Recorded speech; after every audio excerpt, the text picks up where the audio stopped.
ځینې حدیثونه او غوره ویناوې د قیامت په ورځ د مؤمن په تله کې تر ټولو دروند شی خوش اخلاقي ده.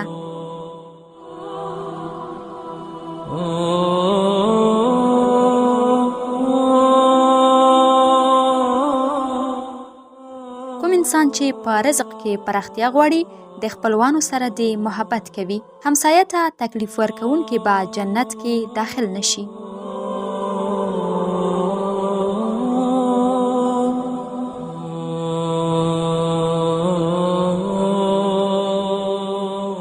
غماز به جنت ته لاړ نشي. علم بغیر د عمل وبال دی او عمل بغیر د علم گمراهي ده. خپلو کې ډالۍ لیږئ چې ډالۍ د زړه خیرې لرې کوي.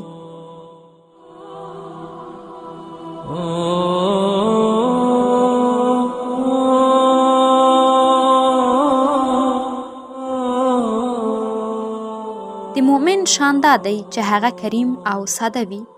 یوه توره بدرنګه دینداره ښځه د بېدینې او ښایسته ښځې نه غوره ده. په تاسو کې بهتر انسان هغه دی چې د هغه اخلاق ښه وي.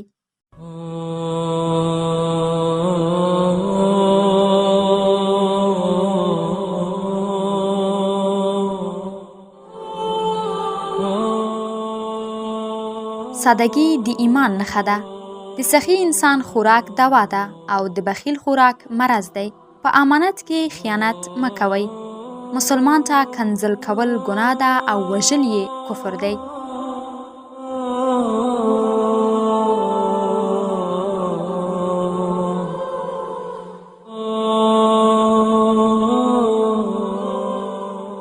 الله تعالی چې چاته عزت ورکوي نو هغه ته د دین پوهه ورکوي. سپین کالي اغوندئ چې ډېرې پاکې او د خوښۍ پړ دی.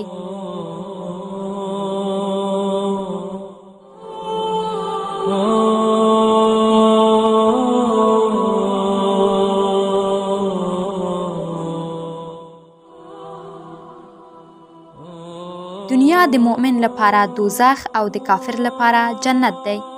هغه انسان به جنت ته داخل نشي چې د هغه د شر نه ګاونډي په امن کې نه وي.